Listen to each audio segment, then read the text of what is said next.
Kuya, tingnan ko ang binubordahan mo. Huwag natin yung una tingnan. Masamang pagkakayari, nakakaya. Sa silid lamang, hindi ko nabuhin, gano'n lang. Sa ibang araw, pag natapos na ako, ipapakita ko sa'yo.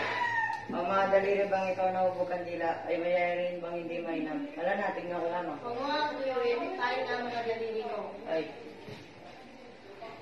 Bakit? Pagod ka ba? Sumang ba na mapagod? masagit sa'yo. Ba't nagtampo naman ka agad ito? Lalo ka bang pagagalitin? Hulya ko, patawaran mo na ako. Di na ako magkakalit. Lumalaganap sa dibdib ko mo sa ganito. Narito, nakikita ko na minarapan mong ilibag sa kanyang ito ang pangalan ko. Hindi yan. Nagkakamali ka. Sinungaling at kanino naman ito? Antonio, Narciso, Flores. Nagkakamali ka. Hindi mo pangalan iyan.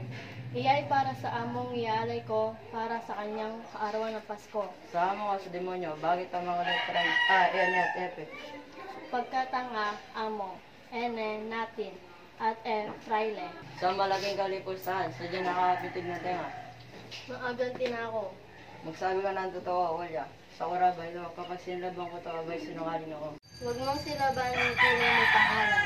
Hindi magkahambing sa layo ni Satan. Ang panyong iyan ay para talaga sa iyo. 10 nagburdang si Juliang iniirog mo. Salamat, Tanging Hulya. O tenyong ng puso, o tenyong ng buhay ko. Hulya, ano na ilagay ang baro kung makato? Mamagdanyo.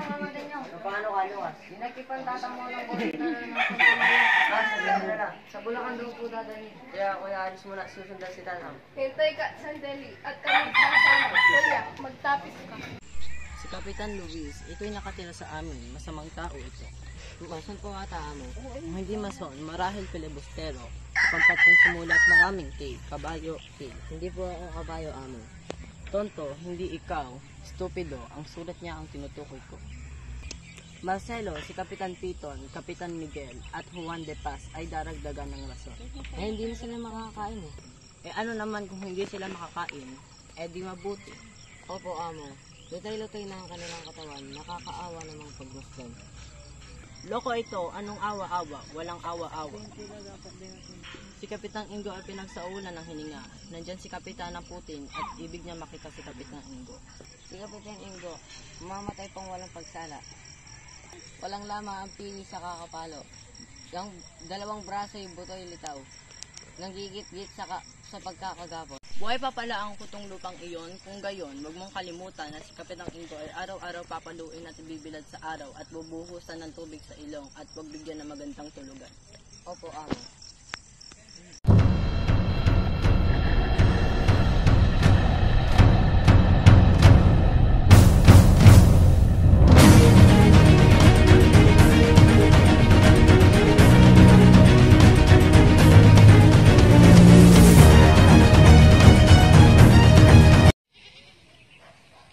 Kapitana Putin, ba't po kayo naparito? Ano po siya nang bibisita yung si Kapitan Ingo? Huwag po kayong mag-alala. Sinabi ko na po sa alkalde na huwag nang paluin, huwag nang ibilad at bigyan ng maayos na matutulugan. Sige po, salamat po. O siya, walang anuman, kami po'y aalis muna. Sige po. Kenyong, kaysa namong bata, bakit hindi ka umalik sa kamay ng amo? Bakit ko halikan ng kamay na po, tumapas lang sa kapwa. Tatang, Ingo, kayo po yung ginito sa'yo, kung hindi mangalag. Kenyong, nangangatal ang aking buong katawan.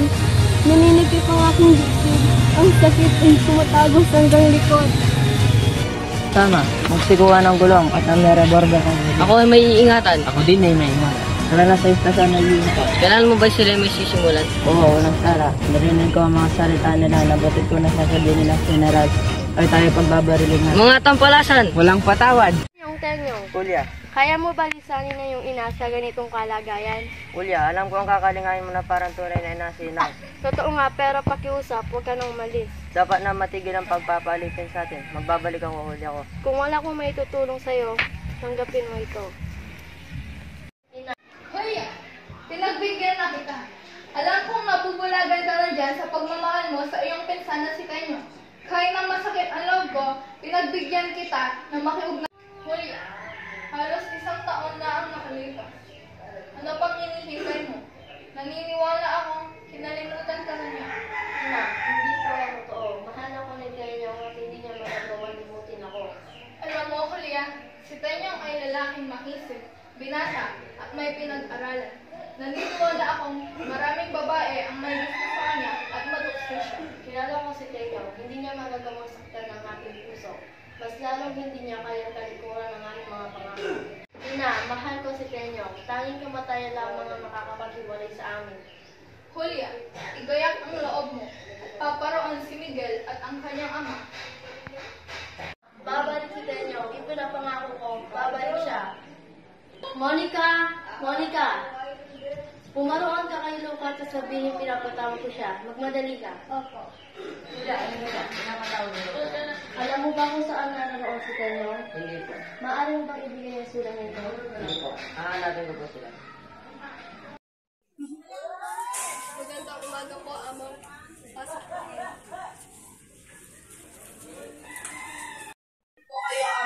Sama ba na? Kung kami ay walang inaasahan kung hindi ka uting pagpadaras sa kami ay iring pinakaito. Bagamat kami ay ngayon ang namamahala ay wala pa rin kami kinikita. Siya, tunay, Amo. Pinapakalit na ng pamangking dalaga. Siya na ang kumilang inakul ko.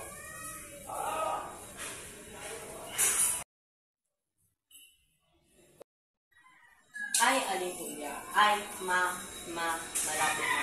Anong malapit mo? Miguel, tayo nag-aalas na tayo. Ay, salamat. Sinabi ko po, ay, Julia. Ay, Aling Julia. Ay, Julia. Yun lang sinabi mo. Di mo sana yung pag-sigil sa mo. Andun mo talaga. Tara na, aalis na tayo. Aalis na tayo. Kapitan Tanyong, Kapitan Tanyong. Paano ka, Lucas? Pinapaawat po sa ito ni Aling Julia.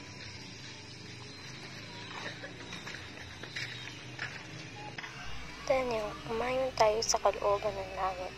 Ang inang mo ay binawian rin ng buhay noong panahon umalis ka. Tenyong ko, magbalik ka at ako'y iligtas mo. Ako'y pinagkaya rin ina kay Miguel na anak ni Kapitan Tadeo. Ginagayak na nila ang pagkakasal sa akin sa ika-25 na pagpasok ng buwan. Magmadali ka, mahal ko. Huwag mo akong pabaya. Lucas, Saan po kayo pupunta? pupunta ako sa simbahan para magdasal. Lucas, bukas na yung kasal. Lucas, itakas mo ko. Hindi po maaari. Kung gano'n, iinom na lang ako ng laso ng daga o magpapakatiwaray.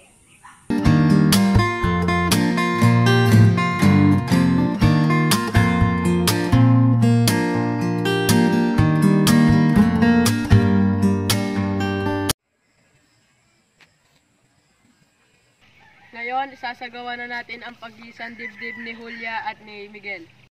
Aling Julia. Ubay na po si mga Tanyong. Tenyong ko! Julia, nandyan si paring Teban. Julia, nandyan ang pari. Ano, matagal ba ang salubungan na iyan? Nandyan ang paring Teban. Masama ang loob ng kutob ko. Sabi ko na nga ba tayo ko sa prinsipat na iyan? Paasala mo sarili mo. At sumasagot pa, Aling Juana, sabi mo kay Julia, tanghaling tapat na. Julia naman! Aling Julia, mamamatay na po si Mamang Tanyong. Pare, ikasal mo lang sila ang dalawa ni Aling Julia. Pumayag ka na kasi. Sige, pumapayag na ako. At ngayon, ikakasal ko na si Tenyong. Sa wakas, nagtagumpay din ang plano ko. Julia, tanggapin mo to.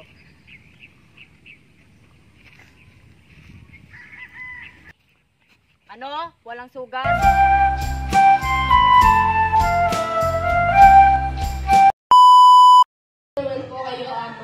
Masama, Juana. Julia, nandyan si paring Teban. Julia, nandyan ang pari. Ano, matagal pa ba ang salubungan na iyan? Baby, Uy, ang bakalit pang manipantal!